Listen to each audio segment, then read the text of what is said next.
আসসালামু আলাইকুম। থাইল্যান্ড থেকে আমি professor doctor Mohammad Khalid Hasan Milton. সর্বশেষ আপডেট আন্তর্জাতিক সংবাদে আপনাদের স্বাগত। প্রথমে জানিয়ে দিব বিশ্বের গুরুত্বপূর্ণ আপডেট আন্তর্জাতিক সংবাদ শিরোনাম, পরে বিস্তারিত। লেবাননে ইসরায়েলি হামলায় নিহত। এদিকে ইরানে গোপনে হামলা চালিয়েছিল সৌদি আরবও। আরও থাকছে ইরানের বিরুদ্ধে নতুন সামরিক হামলার কথা ভাবছেন ট্রাম্প। এদিকে ইরাকি তেলবাহী গ্রিক ট্যাঙ্কার ফিরিয়ে দিল মার্কিন নৌবাহিনী। আরও থাকছে ইরান ইস্যুতে চীন পাকিস্তানের ফোনালাপ। এবং সর্বশেষ জানিয়ে দিব ফিলিস্তিনিদের মৃত্যুদণ্ড কার্যকর করতে আইন পাশ ইসরায়েলের। লেবাননে ইসরায়েলি হামলায় নিহত। লেবাননে ইসরায়েলি বাহিনীর হামলায় ১৩ জন নিহত হয়েছেন। এদের মধ্যে এক সেনা সদস্য, এক শিশু এবং ২ জন উদ্ধারকর্মী রয়েছেন বলে জানিয়েছে দেশটির স্বাস্থ্য মন্ত্রণালয়। মঙ্গলবার ১২ মে দক্ষিণ লেবাননে ইসরায়েলের এই হামলা চালায়, খবর এএফপির। মন্ত্রণালয় জানিয়েছে নাবাতিয়া শহরে এক হামলায় ৫ জন নিহত হয়েছেন। এছাড়া জেব্বিতের কাছে আরেকটি হামলায় এক সেনা এবং এক সিরীয় নাগরিক সহ ৪ জন নিহত হয়েছেন এবং বিন্ট জেবাইলে তৃতীয় হামলায় এক শিশু ও এক নারীসহ ৪ বেসামরিক নাগরিক নিহত হয়েছেন। মার্কিন প্রেসিডেন্ট ডোনাল্ড ট্রাম্প গত ১৬ এপ্রিল ইসরায়েল ও লেবানন সরকারের মধ্যে একটি যুদ্ধবিরতি চুক্তির ঘোষণা দেওয়ার পরও ইসরায়েলি বাহিনী এবং হিজবুল্লার মধ্যে পাল্টাপাল্টি হামলা অব্যাহত রয়েছে। ইসরায়েলের অধিকাংশ বিমান হামলাই দক্ষিণ লেবাননে হয়েছে। দেশটির মার্কিন বাহিনী বলছে তারা হিজবুল্লার সঙ্গে সংশ্লিষ্ট অবকাঠামো এবং ব্যক্তিদের লক্ষ্যবস্তু করছে। গত ২৮ ফেব্রুয়ারি যুক্তরাষ্ট্র ও ইসরায়েল ইরানে হামলা চালিয়ে দেশটির সর্বোচ্চ নেতা আয়াতুল্লাহ আলী খামেনিকে হত্যা করার পর গত ২ মার্চ প্রতিশোধ হিসেবে হিজবুল্লাহ ইসরায়েলের দিকে রকেট ও ড্রোন হামলা চালায়। এর জবাবে ইসরায়েল লেবাননে ব্যাপক বিমান হামলা শুরু করে। মার্চের শুরুতে ইসরায়েলি বাহিনী আবার দক্ষিণ লেবাননে প্রবেশ করে। সেখানে তারা বিভিন্ন গ্রাম ধ্বংস করে দিয়েছে এবং এখনও লেবাননের ভূখণ্ডের প্রায় ১০ কিলোমিটার এলাকা তারা দখল করে রেখেছে। এদিকে ইরানে গোপনে হামলা চালিয়েছিল সৌদি আরবও। মধ্যপ্রাচ্যে চলমান যুদ্ধের সময় সৌদি আরবের চালানো হামলার জবাবে ইরানে একাধিক গোপন সামরিক হামলা চালিয়েছে দেশটি বলে জানিয়েছেন ২ পশ্চিমা কর্মকর্তা ও ২ ইরানি কর্মকর্তা। প্রকাশ না পাওয়া এই হামলাগুলো সৌদি আরব সরাসরি ইরানের মাটিতে চালিয়েছে। বিশ্লেষকদের তথ্যমতে এতে বোঝা যাচ্ছে যে আঞ্চলিক প্রতিদ্বন্দ্বী ইরানের বিরুদ্ধে নিজেদের রক্ষায় সৌদি আরব আগের চেয়ে অনেক বেশি সাহসী অবস্থান নিয়েছে। পশ্চিমা কর্মকর্তাদের ভাষ্য অনুযায়ী মার্চের শেষ দিকে সৌদি বিমান বাহিনী এসব হামলা চালায়। এক কর্মকর্তা বলেন, সৌদি আরবে হামলার জবাবে পাল্টা হামলা হিসেবে এগুলো চালানো হয়েছিল। তবে হামলার নির্দিষ্ট লক্ষ্যবস্তু কী ছিল তা নিশ্চিত করা যায়নি। সৌদি পররাষ্ট্র মন্ত্রণালয়ের এক জ্যেষ্ঠ কর্মকর্তা সরাসরি হামলার বিষয়টি নিশ্চিত বা অস্বীকার করেননি। অন্যদিকে ইরানের পররাষ্ট্র মন্ত্রণালয়ও এ বিষয়ে কোনো মন্তব্য করেনি। মার্কিন যুক্তরাষ্ট্রের সঙ্গে গভীর সামরিক সম্পর্ক থাকা সৌদি আরব দীর্ঘদিন ধরে নিরাপত্তার জন্য ওয়াশিংটনের ওপর নির্ভরশীল ছিল। তবে ১০ সপ্তাহের যুদ্ধের মধ্যে এমন হামলা হয়েছে যা মার্কিন নিরাপত্তা ছাতাকেও দুর্বল দেখিয়েছে। এই হামলা মধ্যপ্রাচ্যের সংঘাত আরও বিস্তৃত হওয়ার ইঙ্গিত দিচ্ছে।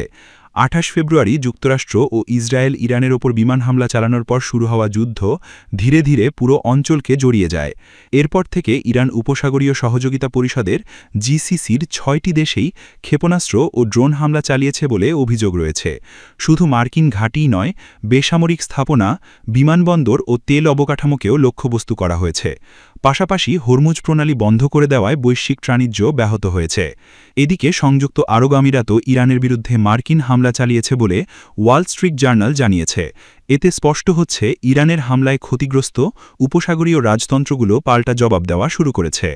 তবে সৌদি আরব ও আমিরাতের অবস্থানে পার্থক্য রয়েছে। আমিরাত তুলনামূলক কড়া অবস্থান নিয়েছে এবং ইরানের ওপর চাপ বাড়াতে চেয়েছে। অন্যদিকে সৌদি আরব পরিস্থিতি আরও উত্তপ্ত হওয়া ঠেকাতে এবং রিয়াদে নিযুক্ত ইরানি রাষ্ট্রদূতের মাধ্যমে তেহরানের সঙ্গে যোগাযোগ বজায় রেখেছে। সৌদি পররাষ্ট্র মন্ত্রণালয়ের কর্মকর্তা বলেন, সৌদি আরব সবসময় উত্তেজনা কমানো, সংযম বজায় রাখা এবং আঞ্চলিক স্থিতিশীলতা নিশ্চিত করার পক্ষে। ইরানি ও পশ্চিমা কর্মকর্তাদের দাবি, সৌদি আরব হামলার বিষয়টি ইরানকে জানায়। এরপর ২ দেশের মধ্যে ব্যাপক দূতাবাসিক যোগাযোগ হয় এবং সৌদি আরব আরও পাল্টা হামলার হুঁশিয়ারি দেয়। এরপরই উত্তেজনা কমানোর বিষয়ে উভয় পক্ষের মধ্যে একটি সমঝোতা তৈরি হয়। দীর্ঘদিনের প্রতিদ্বন্দ্বী ইরান ও সৌদি আরব মধ্যপ্রাচ্যের প্রধান শিয়া ও সুন্নি শক্তি। বিভিন্ন আঞ্চলিক সংঘাতে বিপরীত পক্ষকে সমর্থন দিয়ে এসেছেন। তবে 2023 সালে চীনের মধ্যস্থতায় দুই দেশের মধ্যে সম্পর্ক পুনঃস্থাপন হয়। এর অংশ হিসেবে ইয়েমেনে ইরান সমর্থিত হুথি গোষ্ঠী ও সৌদি আরবের মধ্যে যুদ্ধবিরতিও কার্যকর রয়েছে। লোহিত সাগর দিয়ে জাহাজ চলাচল স্বাভাবিক থাকায় সৌদি আরব যুদ্ধের মধ্যেও তেল রপ্তানি চালিয়ে যেতে পেরেছে। ফলে উপসাগরীয় অন্য অনেক দেশের তুলনায় তারা তুলনামূলকভাবে কম ক্ষতির মুখে পড়েছে। সৌদি মালিকানাধীন আরব নিউজে প্রকাশিত এক নিবন্ধে প্রাক্তন গোয়েন্দা প্রধান প্রিন্স তুর্কি আল ফয়সাল লিখেছেন, ইরান ও অন্যরা যখন সৌদি আরবকে ধ্বংসের আগুনে টেনে নিতে চেয়েছিল, তখন আমাদের নেতৃত্ব জনগণের জীবন ও সম্পদ রক্ষার জন্য ধৈর্য ধরার পথ বেছে নিয়েছে। মার্চের ১৯ তারিখে রিয়াদে এক সংবাদ সম্মেলনে সৌদি পররাষ্ট্রমন্ত্রী প্রিন্স ফয়সাল বিন ফারহান বলেছিলেন, প্রয়োজন হলে সৌদি আরব সামরিক পদক্ষেপ নেওয়ার অধিকার সংরক্ষণ করে। এর ৩ দিন পর সৌদি আরব ইরানের সামরিক অ্যাটাশে এবং দূতাবাসের আরও ৪ কর্মকর্তাকে অবাঞ্ছিত ঘোষণা করে। পশ্চিমা সূত্র বলছে, মার্চের শেষ দিকে দূতাবাসিক যোগাযোগ ও আরও কঠোর অবস্থানের হুমকির পরই দুই দেশের মধ্যে উত্তেজনা কমানোর সমঝোতা গড়ে ওঠে। ২৫ থেকে ৩১ মার্চ পর্যন্ত সৌদি আরবে ১০৫টিরও বেশি ড্রোন ও ক্ষেপণাস্ত্র হামলা হয়েছিল, কিন্তু ১ থেকে ৬ এপ্রিলের মধ্যে সেই সংখ্যা নেমে আসে ২৫-এর কিছু বেশি। পশ্চিমা সূত্রের দাবি, যুদ্ধবিরতির আগে সৌদি আরবে যেসব হামলা হয়েছিল তার বেশিরভাগই ইরান থেকে নয়, বরং ইরাক থেকে চালানো হয়েছিল। এতে ধারণা করা হচ্ছে ইরান সরাসরি হামলা কমিয়ে দিলেও তাদের মিত্র গোষ্ঠীগুলো সক্রিয় ছিল। ১২ এপ্রিল সৌদি আরব ইরাকের রাষ্ট্রদূতকে তলব করে ইরাকি ভূমিকণ্ড থেকে হামলার প্রতিবাদ জানায়। এপ্রিলের ৭-৮ তারিখে যুদ্ধবিরতির শুরুতেই আবারও সৌদি আরবে ৩১টি ড্রোন ও ১৬টি ক্ষেপণাস্ত্র হামলার অভিযোগ আসে। এতে রিয়াদ ইরান ও ইরাকের বিরুদ্ধে পাল্টা পদক্ষেপ বিবেচনা করে। একই সময় পাকিস্তান সৌদি আরবকে আশ্বস্ত করতে যুদ্ধবিমান মোতায়েন করে এবং সংযমের আহ্বান জানায়।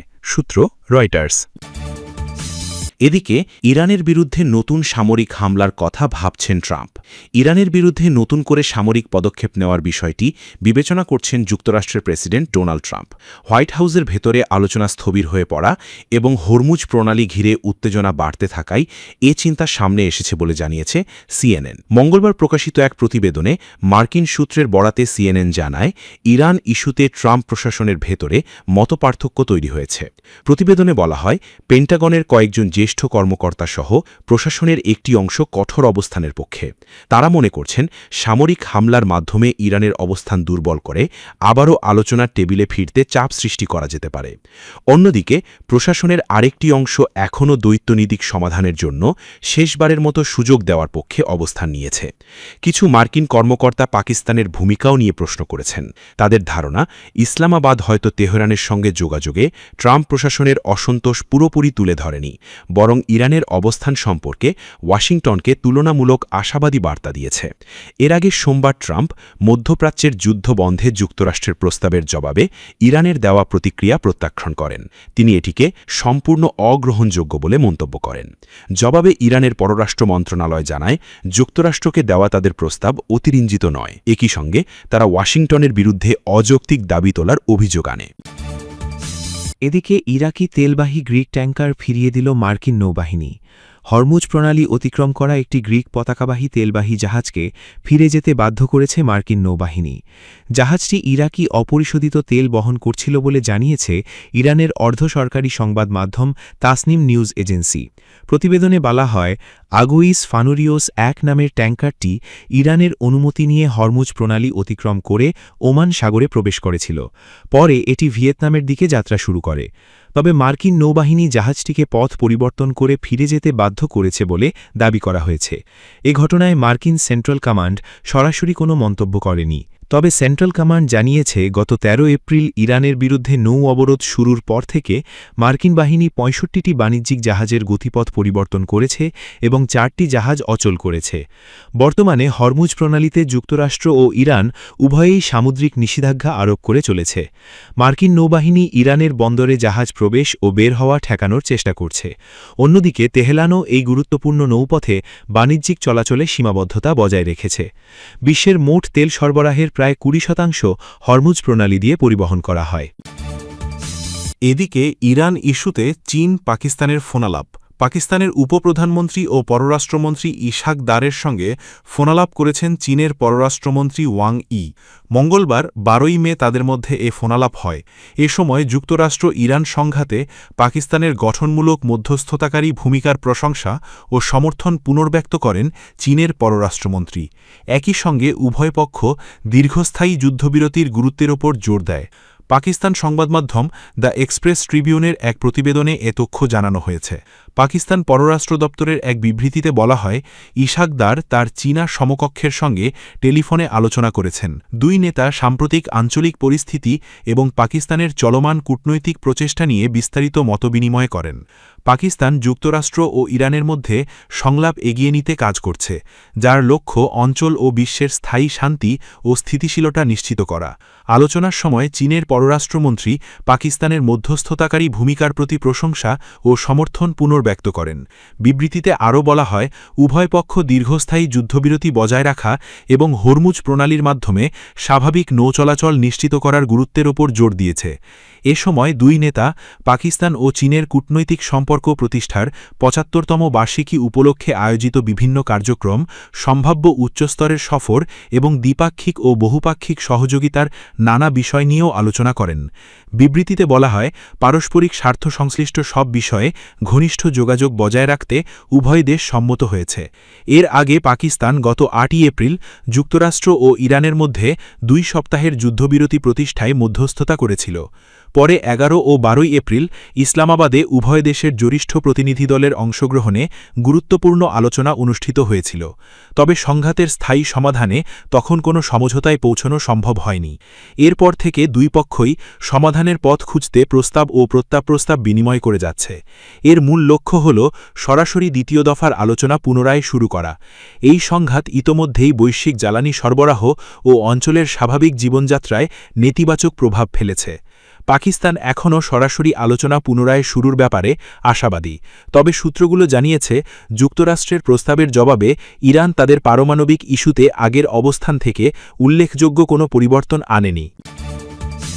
এবং সর্বশেষ জানিয়ে দিব, ফিলিস্তিনিদের মৃত্যুদণ্ড কার্যকর করতে আইন পাশ ইসরায়েলে। ২০২৩ সালের ৭ অক্টোবর ইসরায়েলে হামাসের হামলায় জড়িত অভিযোগে ফিলিস্তিনিদের প্রকাশ্য বিচার ও মৃত্যুদণ্ড কার্যকর করতে একটি নতুন আইন পাশ করেছে দেশটির পার্লামেন্ট। তবে ইসরায়েলি মানবাধিকার গোষ্ঠীগুলো এই আইনের তীব্র বিরোধিতা করেছে। তারা সতর্ক করে বলেছে, নির্যাতনের মাধ্যমে আদায় করা স্বীকারোক্তির ভিত্তিতে এখানে কেবল লোক দেখানো বিচার হতে পারে। বিবিসির একটি প্রতিবেদনে বলা হয়েছে, ইসরায়েলের পার্লামেন্ট নেসেটে গত সোমবার ৯৩-০ ভোটের বিশাল ব্যবধানে পাশ হওয়া এই বিলটিতে সরকারি ও বিরোধী দল ব্যাপক ঐক্য প্রদর্শন করেছে। তবে ভোটের সময় ২৭ জন সংসদ সদস্য অনুপস্থিত বা ভোটদানে বিরত ছিলেন। বিলের অন্যতম সহ-স্পন্সর এবং বিরোধী দলীয় রাজনীতিবিদ ইউলিয়া মালিনোভস্কি এক সংবাদ সম্মেলনে বলেন, এই আইনের মাধ্যমে ভুক্তভোগী এবং তাদের পরিবারগুলো হত্যা ও অপহরণকারীদের চোখের দিকে সরাসরি তাকিয়ে বিচার দেখতে পাবে। এই আইনটিকে ঐতিহাসিক আখ্যা দিয়ে তিনি বলেন, এর মাধ্যমে এমন এক বিচার প্রক্রিয়া শুরু হবে যা সারা বিশ্ব দেখবে। প্রসঙ্গত, ২০২৩ সালের ৭ অক্টোবর ইসরায়েলে হামাস যোদ্ধাদের হামলায় প্রায় ১,২০০ জন নিহত হন এবং ২৫১ জনকে জিম্মি করে গাজায় নিয়ে যাওয়া হয়। এর প্রতিক্রিয়া গাজায় নির্বিচার হামলা শুরু করে দখলদার দেশটি। এই হামলায় এখন পর্যন্ত ৭২,৭৪০ ফিলিস্তিনি নিহত হয়েছেন, যাদের মধ্যে বেশিরভাগই নারী ও শিশু। নতুন এই আইনটি ৭ অক্টোবরের হামলায় সরাসরি জড়িতদের, বিশেষ করে হামাসের মারিক শাখা আল কাসাম ব্রিগেডের নুকফা বাহিনীর সদস্যদের বিচারের জন্য একটি বিশেষ আইনি কাঠামো তৈরি করবে। জেরুজালেমের একটি বিশেষ মারিক আদালতে এই বিচার সম্পন্ন হবে এবং গুরুত্বপূর্ণ শুনানিগুলো ইন্টারনেটে সরাসরি প্রচার করা হবে। বর্তমানে দখলদার দেশটির কারাগারে ১,২৮৩ জন ফিলিস্তিনিকে অবৈধ যোদ্ধা হিসেবে কোনো আনুষ্ঠানিক অভিযোগ ছাড়াই আটকে রাখা হয়েছে। মানবাধিকার কর্মীদের আশঙ্কা, সামরিক আদালতে প্রমাণের সাধারণ নিয়মগুলো শিথিল করা হতে পারে। এটি আসামিদের ন্যায়বিচার পাওয়ার অধিকারকে ক্ষুণ্ণ করবে। ইসরায়েলি বসতি স্থাপনকারী ও হামাস নেতাদের উপর ইইউ এর নিষেধাজ্ঞা। ফিলিস্তিনের পশ্চিম তীরে সহিংসতা ছড়ানোর দায়ে ইসরায়েলি বসতি স্থাপনকারী এবং ৭ অক্টোবরের হামলায় জড়িত হামাস নেতাদের উপর নিষেধাজ্ঞা আরোপে একমত হয়েছে ইউরোপীয় ইউনিয়ন। দীর্ঘদিন ধরে হাঙ্গেরির ভেটোর কারণে এই প্রক্রিয়াটি আটকে থাকলেও দেশটির নতুন প্রধানমন্ত্রী পিটার ম্যাগিয়ার দায়িত্ব নেওয়ার পরপরই সেই বাধা অপসারণ করেন। গত সোমবার ব্রাসেলসে সদস্য দেশগুলোর পররাষ্ট্রমন্ত্রীদের বৈঠকে এই সিদ্ধান্ত নেওয়া হয়। নিষেধাজ্ঞার এই প্যাকেজে ৩ ইসরায়েলি বসতি স্থাপনকারী এবং ৪টি সংগঠনকে লক্ষ্যবস্তু করা হয়েছে। তারা পশ্চিম তীরে ফিলিস্তিনিদের ওপর চরমপন্থী সহিংসতা ও জমি দখলের জন্য দায়ী। ইউরোপীয় ইউনিয়নের পররাষ্ট্রনীতি বিষয়ক প্রধান কাজা কালাস সামাজিক মাধ্যমে বলেন, চরমপন্থিতা ও সহিংসতার পরিণাম ভোগ করতেই হবে। অন্যদিকে ইসরায়েল এই নিষেধাজ্ঞার তীব্র নিন্দা করেছে। দেশটির পররাষ্ট্রমন্ত্রী জিডন সার একে ভিত্তিহীন ও রাজনৈতিক উদ্দেশ্য প্রণোদিত বলে দাবি করেছেন। পশ্চিম তীরে বসতি স্থাপনকারীদের তাণ্ডব ও অস্ত্র চুক্তি বাতিলের তোড়জোড়। পশ্চিম তীরে ইসরায়েলি বসতি স্থাপনকারীদের তাণ্ডবলীলা ভয়াবহ রূপ নিয়েছে। সম্প্রতি ৩,০০০ ফিলিস্তিনি জলপাই গাছ উপড়ে ফেলার পর ইসরায়েলি অর্থমন্ত্রী বেজালেল স্মোট্রিচ দম্ভভরে বলেন, আমরা ইসরায়েল রাষ্ট্র গড়ে তুলছি এবং ফিলিস্তিন রাষ্ট্রের ধারণা ধ্বংস করছি। গত সপ্তাহে রামাল্লা, জেনিন সহ বিভিন্ন এলাকায় বসতি স্থাপনকারীরা ফিলিস্তিনিদের ওপর হামলা করেছে এবং বাড়িঘর ও গাড়ি পুড়িয়ে দিয়েছে। ইসরায়েলি পার্লামেন্টারি কমিটি ১৯৯৩ সালের ঐতিহাসিক অসলো চুক্তি আনুষ্ঠানিকভাবে বাতিলের একটি বিল সমর্থন করেছে। এই বিলটি পাশ হলে ফিলিস্তিনি কর্তৃপক্ষের প্রশাসনিক নিয়ন্ত্রণাধীন এলাকাগুলোতেও ইসরায়েল সরাসরি বসতি স্থাপনের সুযোগ পাবে।